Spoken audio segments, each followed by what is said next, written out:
Ya, pemirsa mahasiswa PTIK Perguruan Tinggi Ilmu Komunikasi, Ilmu Kepolisian telah hadir dua perwira.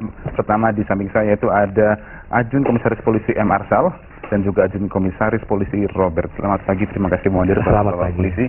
Ya, dan juga pertama harus saya sampaikan ke Pak Robert ini selamat atas ulang tahun ketiga pernikahannya. Ya.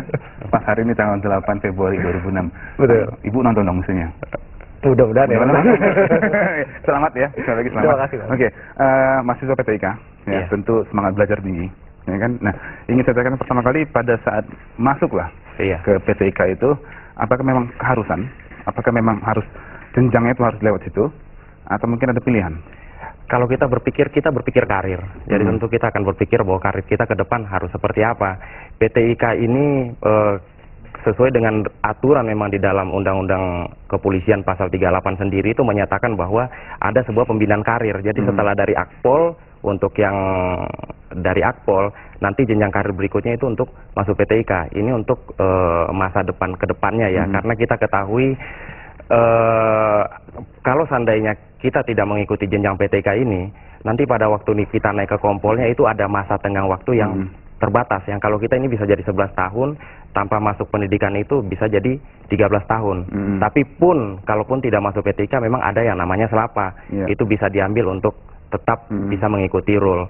Cuman, kalau selapa mungkin sifatnya tidak keluar sebagai S1 ya, tapi kalau dengan kita masuk PTIK ini Setara dengan S1. setara dengan S1. Setara dengan S1, tapi ini lanjutan dari Akpol sendiri karena Akpol ini kan D3. Jadi kita tinggal melanjutkan kurang lebih 68 SKS. 68 SKS. Dalam kurun waktu berapa lama itu? 18 bulan.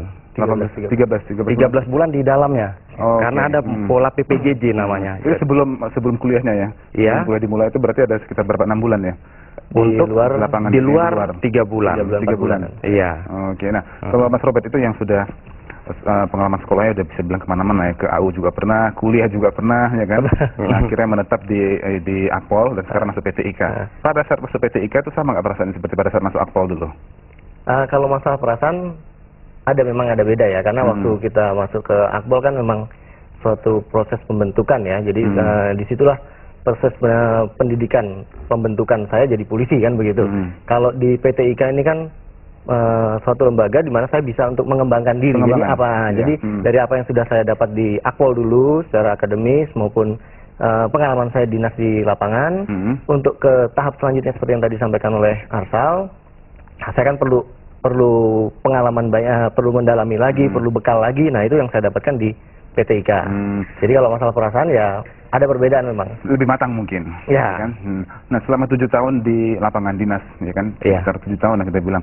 Itu pada saat kita masuk Akpol, apakah memang bisa memilih jurusan? Kalau misalnya memang ada pilihan jurusan di situ, karena memang ada pengalaman yang selama dinas itu, atau bagaimana nih Mas Arsal? Untuk pemilihan jurusan di PTIK ini memang dibagi menjadi 2 jurusan ya, Bingkam dengan Gakum. Kecenderungan namanya Bingkam berarti dia lebih bersifat pembinaan keamanan. Jadi kecenderungan adalah yang dari lalu lintas, kemudian yang dari Brimob, kemudian fungsi-fungsi staff. Bisa kita katakan ini polisi berseragam. Ya, sedangkan Gakum ini condong kepada polisi tidak berseragam, ya seperti reserse, ya intelijen, ya kira-kira semacam itu. Nah, tentu sudah ditentukan dong ya pada saat dinas itu kita kira mau kemana, dan pada saat masuk ke PTIK itu akan ditempatkan di mana itu sesuai dengan keinginan dan prestasi. Iya. Selain karena keinginan, dalam artian keinginan ini kan juga diikuti dengan kemampuan ya Mas. Nah, dari pengampuan ini kan juga ada penilaian. Juga mungkin yang kondisinya saat ini lebih dititik beratkan pada kebutuhan sendiri sebetulnya. Jadi kan memang di wilayah terutama itu kan kebutuhan untuk mengisi pos-pos tertentu itu kan berbeda-beda di tiap wilayah. Nah, itu juga mungkin yang jadi faktor yang menentukan jurusan kita kemana untuk mengabdi ini. Ini makin lama makin serius pembicaraan, kita harus bikin lebih santai lagi nih. Kan bangga nggak sih jadi mahasiswa PTIK? Kan ya, alhamdulillah bangga. Mahasiswa PTIK sulit kan, masuknya juga susah. Ya. Bangga nggak kalau misalnya dibandingkan dengan polisi-polisi lain, atau mungkin dibandingkan junior dong? Ya kan, kalau kita ngeliat ke bawah itu yang mungkin yang masih di lapangan setelah lulusan Akpol itu gimana rasanya kalau mereka ngeliat mesti pakaian dinas, pakaian? Ya, tentu ada kebanggaan ya, karena kalau kita melihat dari pola-pola sebelumnya bahwa tidak semua polisi ataupun alumni yang dari AKB itu bisa masuk PTIK. Tapi ke depan ini program dari pimpinan mungkin juga bertambah bagus karena PTIK atau sekolah ini bukan untuk mencari jabatan sekarang ini. Jadi memang digunakan untuk supaya polisi ini profesional dan pintar. Jadi ke depannya nanti ini seluruh alumni Akpol itu bisa masuk PTIK secara simultan. Makanya sementara ini mungkin dalam 1 tahun 3 sampai 4 kali penerimaan.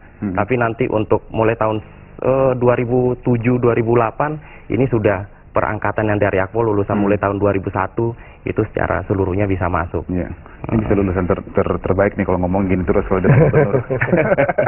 Ya kan? Mas Robert, dalam menjalankan tugas sebagai mahasiswa, kan kita tiap hari belajar.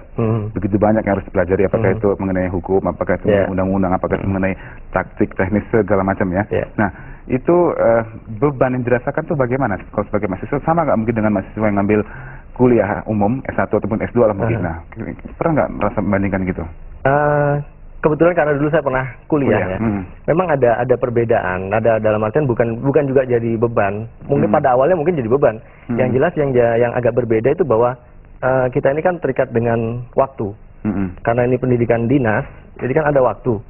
Kalau di perguruan tinggi umum waktu ada, tapi kan tidak mengikat. Nah, kalau kita ini kan straight ya, terikat. Jadi semua sudah terprogram semuanya. Jadi kita dituntut untuk bisa mengatur waktu itu supaya kita bisa penuhin apa yang ada, apa yang jadi tuntutan buat kita, baik itu terutama dari segi akademis dalam waktu yang terbatas. Sudah ditentukan itu. Ya. Dan kalau lulus ntar, kira-kira targetnya apa nih? Targetnya kembali nggak ke pos awal? Oh enggak, kan? Enggak. Itu nanti kan sesuai dengan kebutuhan pos-pos. Jadi nanti dari pimpinan tentunya akan menentukan. Nanti juga tentu dari personil akan membagi penempatan nanti per Polda lagi, Mas. Kemudian nanti di Polda lagi itu ditentukan ya sesuai dengan kebutuhan dan pimpinan akan melihat kemampuan kita di mana. Ya, menarik. Oke. Pemirsa, sangat menarik yang kita bisa lihat dari bagaimana kehidupan mereka sehari-hari sebagai mahasiswa kepolisian. Apakah mereka bisa madol juga atau cabut istilahnya sama seperti anak-anak kuliah lainnya?